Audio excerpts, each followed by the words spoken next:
Унгарија стана дел од Европската Унија на 1 мај 2004-та. Во периодот од 2007 до 2013-та за брза европеизација и санирање на последиците од транзицијата, земјата добива 23 милиарди евра грантови од европските фондови.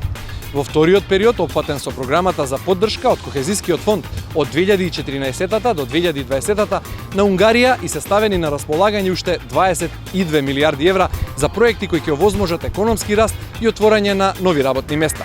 Центарот на сите случувања во Унгарија е Будимпешта, престолнината каде се генерира повеќе од 1/3 од унгарската економија, градот на најстарото метро во Европа, родното место на голем број светски познати математичари и научници, меѓу кои најпрочуени се пронаоѓачот на електричниот мотор и првиот 3D филм наречен Холограм, како и на најстариот комерцијален програмски јазик на современите компјутери, познат како Basic.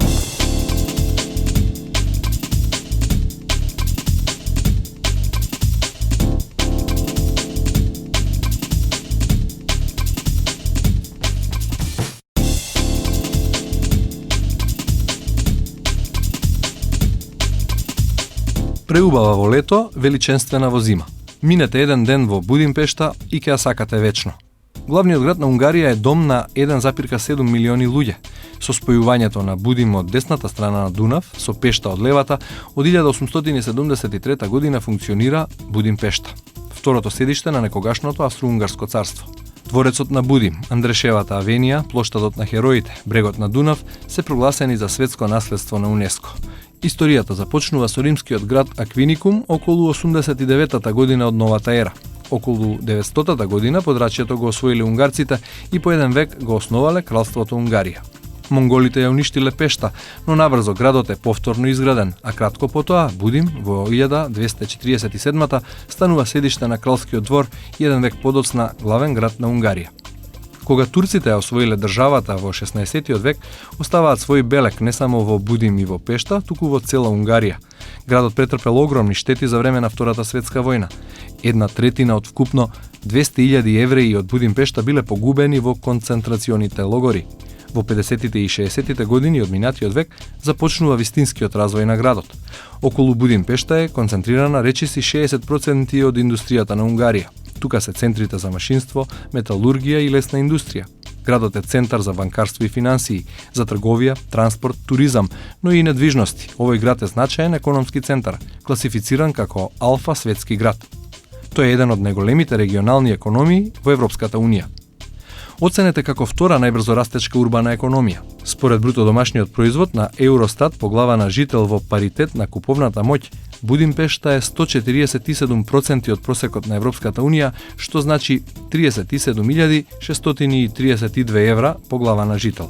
Главниот град на Унгарија е во топ 100 градови по остварувањето на бруто домашен производ. Во глобалната конкурентност е пред Москва, Тел Авив, Лисабон. Овде се сместени двата најголеми трговски центри во Централна и Источна Европа, кои се протегаат на повеќе од 180.000 квадратни метри. Будимпешта треба да добие околу 1,3 милиарди евра од финансиите на Европската Унија во текот на следните 7 години. Градот е подготвен за реализација на предвидените проекти до 2020-та. Со европски пари ќе ги комплетира значајните туристички и јавни проекти за комунални услуги. Значајна гранка во приходите представува туризмот.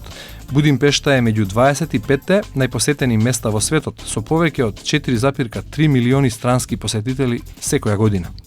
И сосема сериозно ви препорачувам, кога ги пакувате куферите за престој во Будимпешта, немојте да го заборавите костимот за капење. Унгарија има термални води во изобилство, па така во земјата постојат повеќе од 1000 природни извори на топла вода, додека пак само во Будимпешта има 118 термички езера. Во Будимпешта е сместен и најголемиот термички комплекс за капење во Европа. Од друга страна пак, ако сте по шетањето и убавините, нема да запрете. Архитектурата овде едноставно ве остава без зборови. Колку и да споменам од градбите ќе биде малку. Од државната опера, преку Академијата за науки до бастионот на рибарите, замокот Будим и од грандиозноста на градбите едноставно ви застанува здивот. Треба да се спомене дека метрото во Будимпешта е второто изградено во Европа. Првата линија отворена е во 1896 година. Магијата на Будимпешта лежи во богатата историја и културни влијанија кои ги претрпел градот. Прекрасни улици, многу споменици, паркови, бањи и што ли уште нема да ве воодушеви во ова место. Кралицата на Дунав и колевката на Чардашот едноставно мора да се посети. Се во ова ја прави Будимпешта незаобиколна станица на EU карванот низ новите земји членки.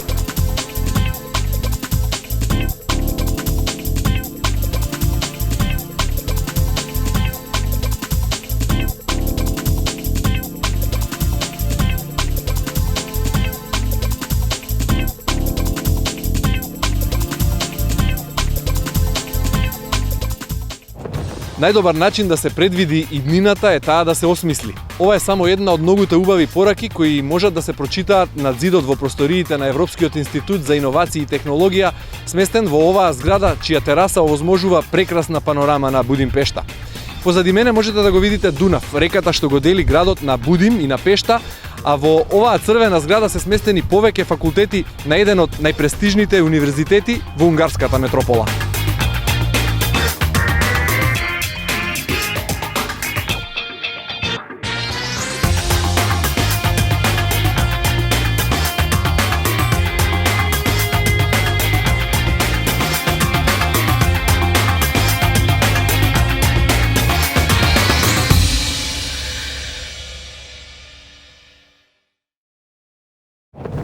Во наредните минути ќе разговараме со господинот Мартин Керн, директор на Европскиот институт за иновации и технологија.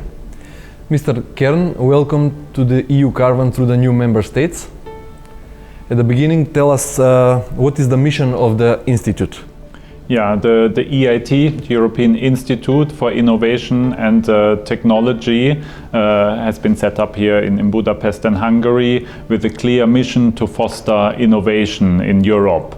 And of course, for fostering innovation, what we try to achieve is to make a strong contribution to the competitiveness and growth of Europe, and in particular also, of course, to the job creation. And we do that, by fostering entrepreneurship in particular, and by trying to bring together different actors of innovation in the European innovation landscape. Can you give us some more specific details about how is Institute organized? So in terms of how we are organized, the EIT is based here in Budapest, but our activities are all throughout the European Union. And in particular, we have what we call co-location centers, which are hotspots, entrepreneurial hubs, where different actors come together to create innovation activities, in particular universities, industry and research. And that's really the speciality about the EIT, that we try to integrate those different actors, what we call the knowledge triangle. So we believe that excellent universities, world-class research centers and big industrial entrepreneurial players, companies can benefit, can create innovation by getting together and by working more closely together, because they have excellent world-class quality by themselves, but value added will come out by them physically working together and doing joint activities. So that is how we are organized. Our budget comes, of course, from the European Union, and in particular, we are financed out of the Horizon 2020 program. Horizon 2020 is a key pillar of the European Union for Innovation, and you have almost 80 billions of euros in the EU funds to assign in different projects. Is this amount enough to improve the competitiveness of the European companies? Yeah, it's difficult to say it's enough, but it's certainly a significant amount that can make a huge contribution for innovation. The EIT is one part of that. So what figure you mentioned is the total budget for the Horizon 2020 program. The specific budget for the EIT is 2.7 billion euros at the moment for the 7-year perspective. So we are one part of Horizon 2020, and we are of course one of the important initiatives, also part of the Innovation Union. We think that's a substantial amount to make a real impact.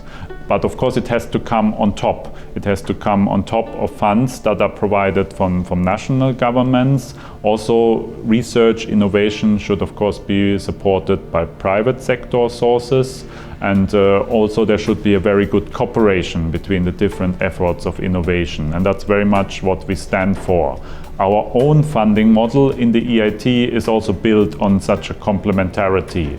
So we finance only 25% of the portfolio of activities of our innovation communities. So those 2.7 billion euros that are provided from the European Union will be multiplied by funding that is provided from the partners, in particular in the KICs, also from other EU programs. So I think, to answer your question, that this is a very substantial contribution by the European Union for research and innovation. But if it's multiplied with all the other sources of funding, then that really is very good to make a very good impact and will make a difference for European growth and competitiveness. Mr. Kern, tell us please, what is your impression leading this institute? Do you find that the new generation, the students from the universities and the people from the universities are well creative and prepared for the innovation?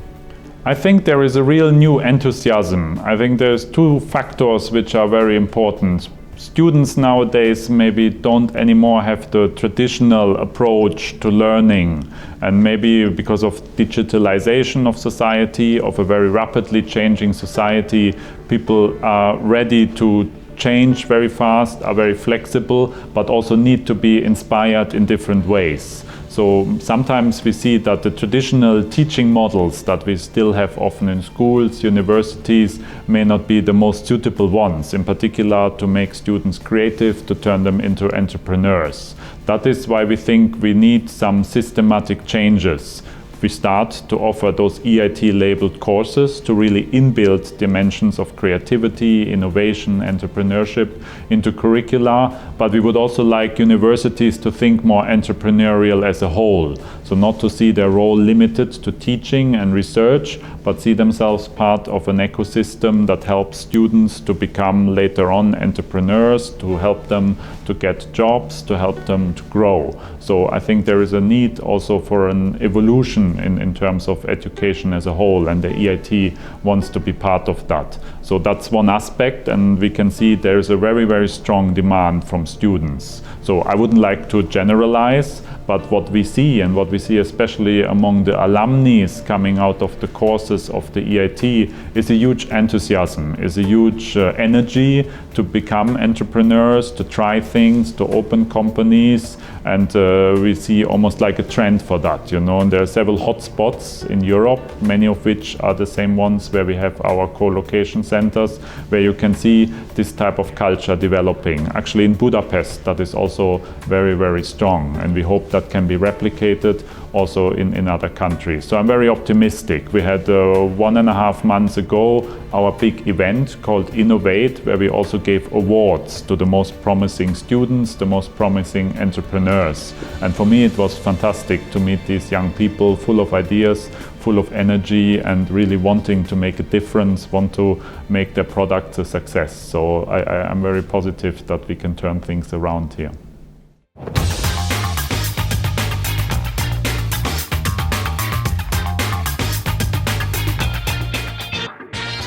Се наоѓаме на Универзитетот за технологија и економија во Будимпешта, еден од најстарите и најрепрезентативните во градот. Го сочинуваат 8 факултети на кои студираат околу 25.000 студенти. Надлежните тврдат дека за нив нема зима и дека лесно наоѓаат работа и прават успешни кариери. Она што ни се виде впечатливо во текот на обиколката на универзитетот е тоа што во неговиот кампус има атомски реактор, изграден во 1970-та во образовни цели, и се до влезот на Унгарија во Европската Унија, студентите на него ги откривале тајните на нуклеарната физика. Сега реакторот не е активен, но од безбедносни причини не ни дозволија да го снимиме.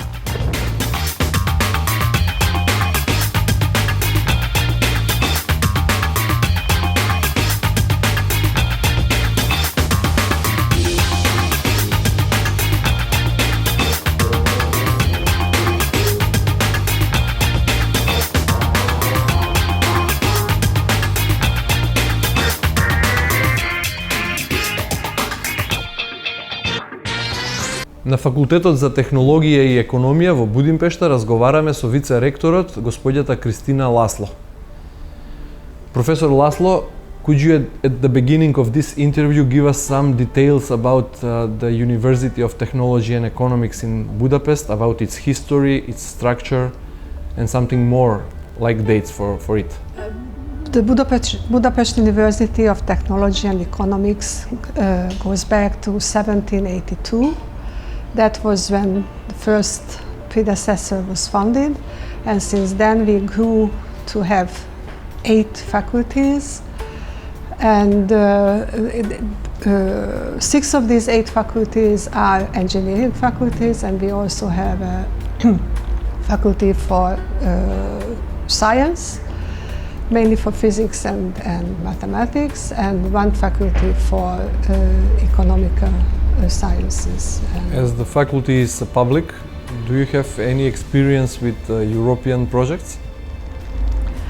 The university participates quite actively in European projects, both in education and also exchange projects, I mean student and staff exchange, and also in scientific projects.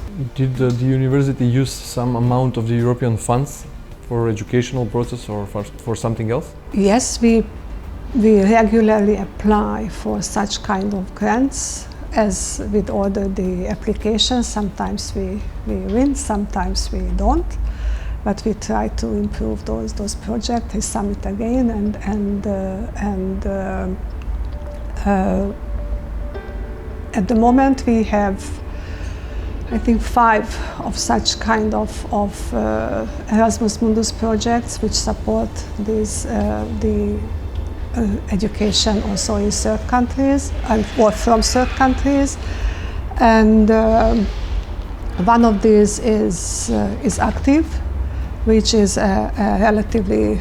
This is the second year of this. This is headed by the Technical University in Warsaw, and there are universities from Spain, Ireland, also the Czech Republic and France.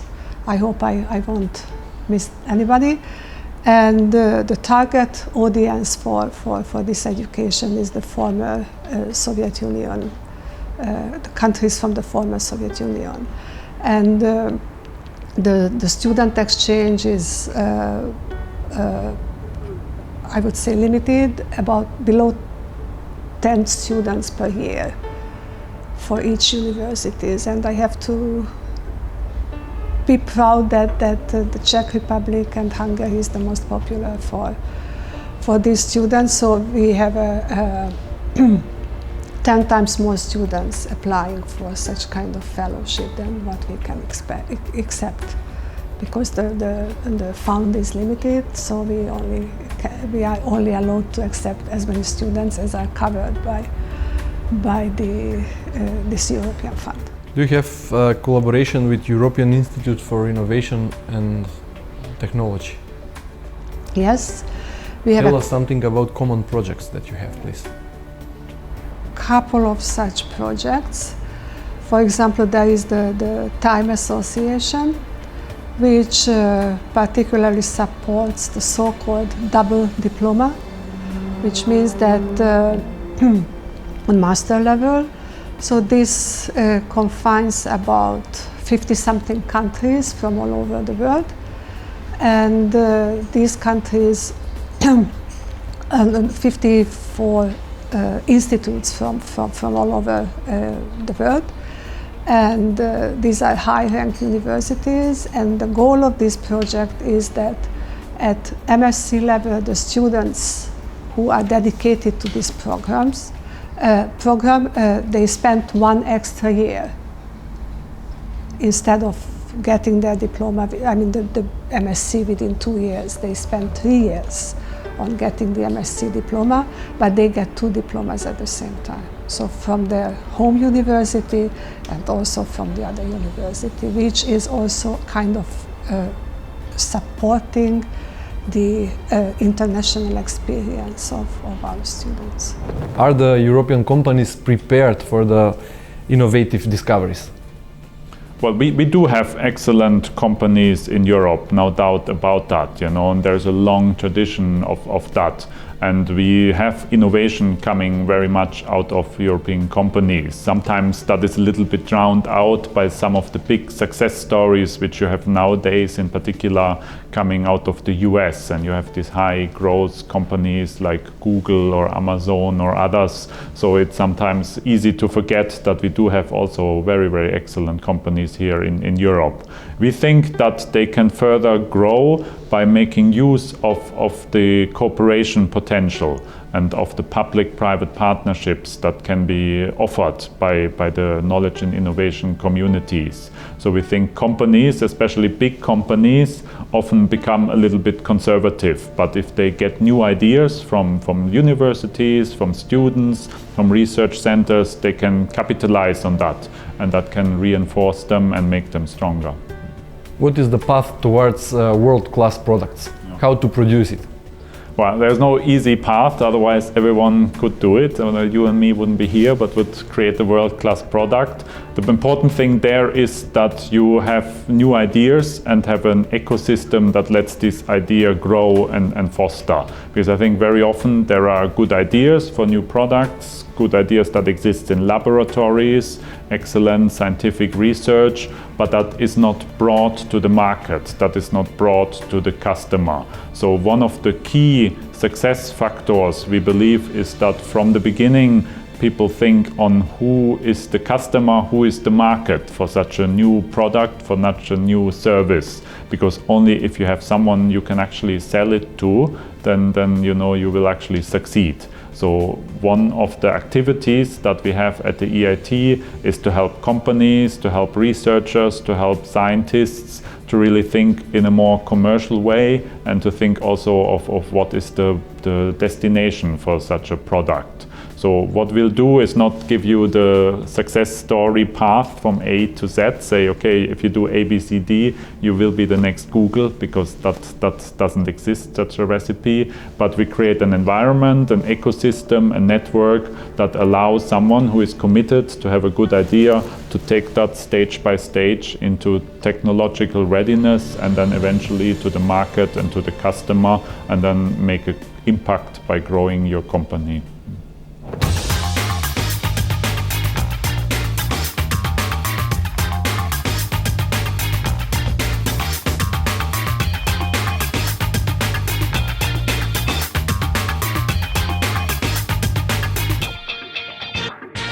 Do you think that Budapest is an innovation city?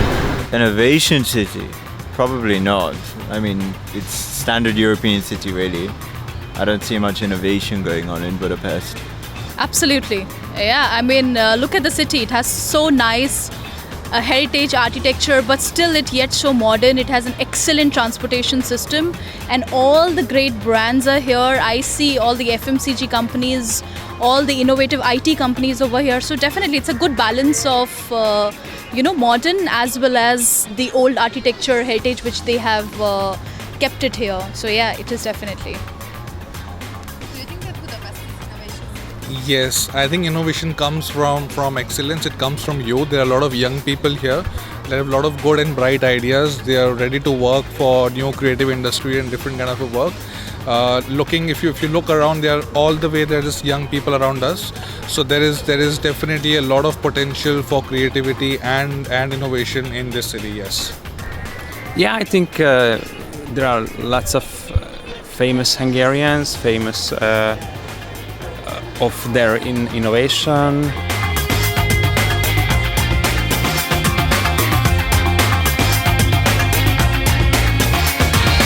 Во центарот на Будимпешта, главниот град на Унгарија, земјата на научници и нобеловци за наука, се наоѓа оваа зграда во која се сместени повеќе од 10 институти кои припаѓаат на Унгарската академија на науки. Во еден од нив ќе се обидеме да дознаеме како изгледа еден вообичаен работен ден на младите унгарски научници.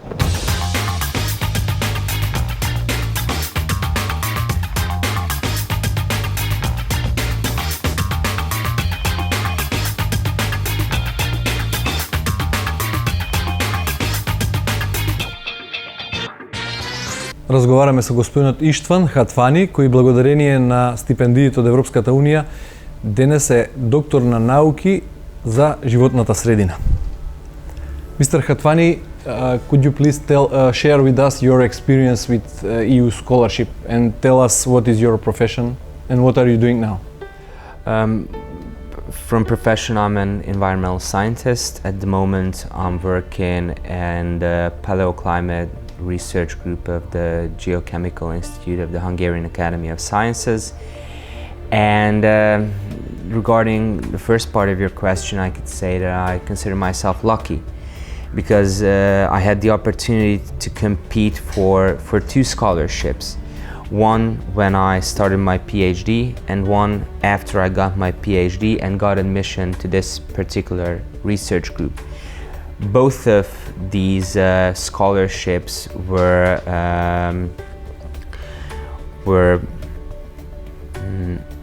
a part of a scholarship program co-financed by the EU. It was called the National Excellence Program, Hungarian National Excellence Program. It was quite a good system. The scholarship program ended this year.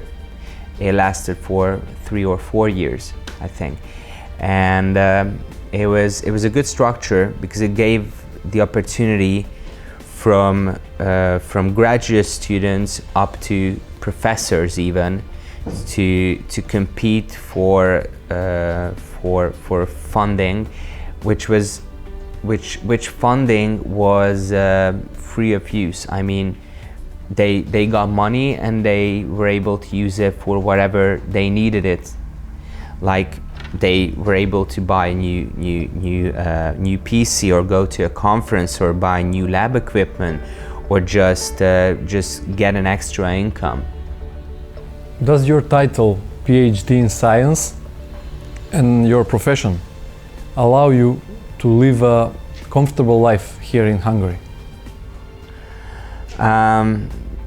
You want the honest or the politically correct answer? The honest, of course. Yeah, I thought so. Well, having a PhD, I think, helps me to better sell my results. Financially, it didn't help too much. I mean, Hungarian scientists, and I think like in all the post-Soviet bloc countries, are underpaid compared to, let's say, the Austrian, German, or the Western European scientists. Do you consider that the technology and innovation sector and scientific field become better after Hungary joined the European Union? I think yes. I think yes because, well, economists may argue or may back me up on this, but I think by entering the EU, the competition increased. So we have to compete with the Western European members of the innovation and research area, and this way the government has to put more money in it, and of course there are the EU funds which are used, and I think this way more money could come into the country for scientific research. It's not a question how this money is distributed and who gets it. Can you mention some EU projects connected with science? I could mention a particular project that's under development. It's called Danubius RI. It's a planned to be a pan-European research infrastructure on river delta and sea ecosystems led by Romanian colleagues and at the moment primarily financed by the Romanian state, let's say, and my institute is involved in this project. Do you plan to apply again for some European Union projects? I'd love to. If there's a new project which fits into the scope of my research, I'd be happy happy to, yeah.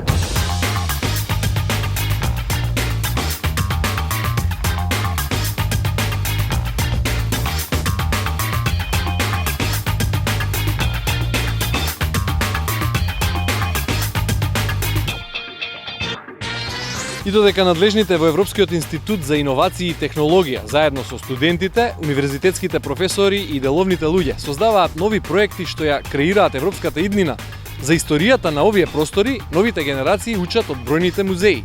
Еден од многуте во Будимпешта е Аквинкум, сведоштво за римскиот град од 3-тиот и 4-тиот век. Музеот, отворен во 1800 и некоја, пред 3 години, со пари од европските фондови, ја заврши својата реконструкција.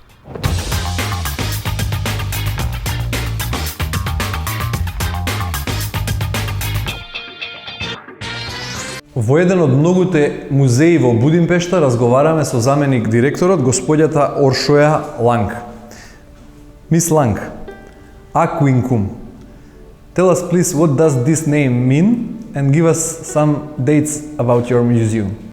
In fact, this area where we are at the moment was inhabited by the Romans from the 1st century onwards until the 4th century AD. So it's about 400 years of Roman occupation in the present day Buda, in fact the western part of Budapest. That was also part of the Roman Empire, and also it was the capital of the Roman province Lower Pannonia. Tell us something more about the exhibitions. Which one is maybe most attractive for the visitors? Or we have several exhibitions in the park. As I said, we have several buildings and we have all sorts of exhibitions in each building. In the old museum building, which was put up in the 19th century, which is standing right in the middle of the archaeological park, we usually have temporary exhibitions every year. The museum's peak season is between April and October, so this is the time when the old museum building is also open. Now, this year, we have an exhibition dedicated to the new technologies in archaeological excavations, which is a very important and interesting thing to show the visitors how much archaeology has developed in the last couple of decades. So we show them where we started from and where we are now with all the modern technologies like DNA surveys and all sorts of modern research technologies. Inside the main building, we have permanent exhibitions dedicated to the archaeological finds of Budapest. That is, we have the visual storage, where you get to see all sorts of objects, about hundreds of objects from Roman times, as well as from prehistoric and migration period. We also have an exhibition room dedicated to the famous water organ discovered here in Akvinkum, which is a musical instrument, survives in very good condition from the Roman times. Well, this is the only one from the whole Roman Empire that survives in such good condition. We have a separate room dedicated to the governor's palace, the Roman governor's palace, which was very close to where we are at the moment. All sorts of mosaic pavements, wall paintings and finds are exhibited in this large room. And we also have tiny temporary exhibitions inside. The one we have now is dedicated to the most important finds from the previous years. That's also an important piece. And we also have open air exhibitions. We have the lapidary, which is in fact a gallery of carved stones, sarcophagi, gravestones and all sorts of carved Roman stones. And we also have an open air exhibitions dedicated to the Roman construction technologies like bricks and tiles and how the Romans used to use these kind of instruments and elements. according to your opinion, which exhibition is most popular between the visitors? I think they find the governor's palace room and also the water organ room very interesting and important. I think that's very popular. And also this Roman house is kind of an exhibition. So it's How many visitors do you have annually?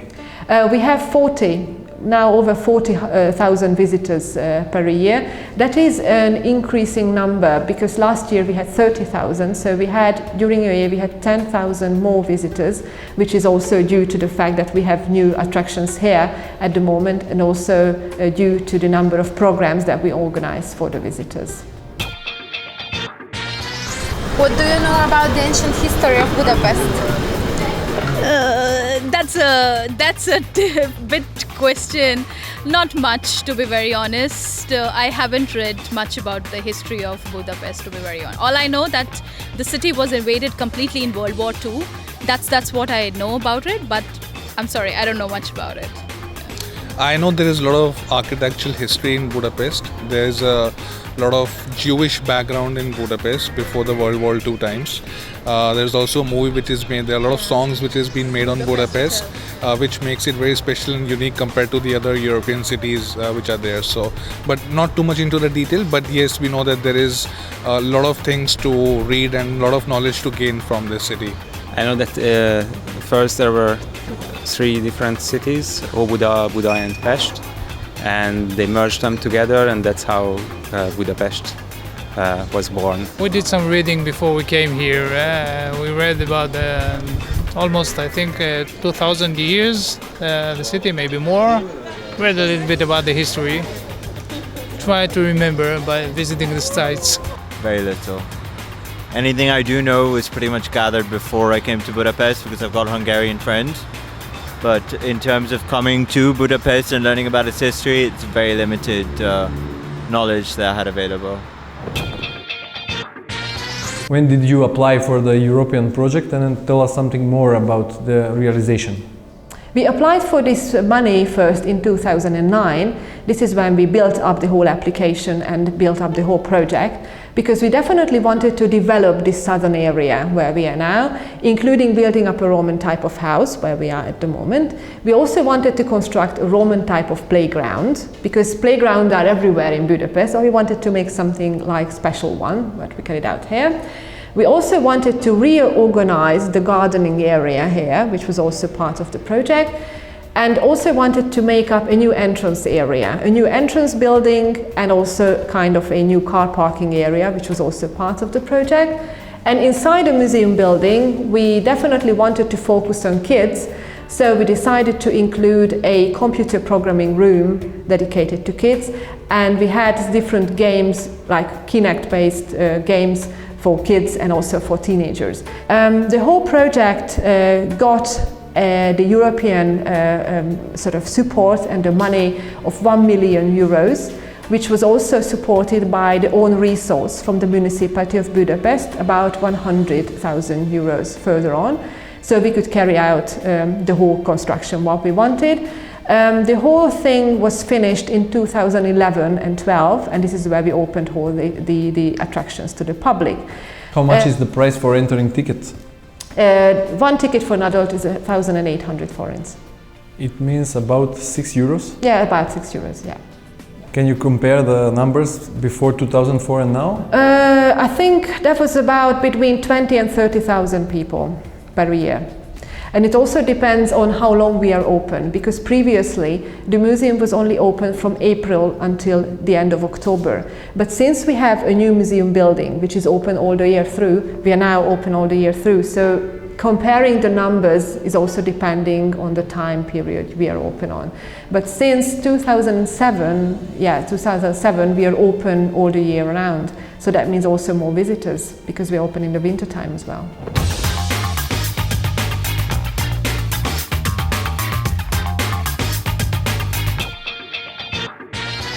Унгарската метропола успешно ги пребродува сите историски бури и вешто им пркоси на новите предизвици што ги носи модерното време.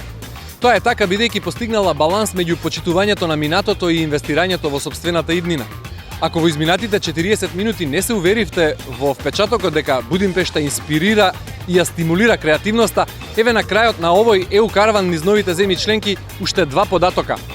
Една од најпродаваните играчки на нашето време, Рубиковата коцка, што ја стимулира и развива интелигенцијата на децата, е измислена токму овде, во 1974 од страна на унгарскиот научник Ерно Рубик. Освен тоа, Унгарија е на европскиот врв според бројот на нобеловци, а најмногу награди се доделени токму во природните науки. Довидување на следната станица.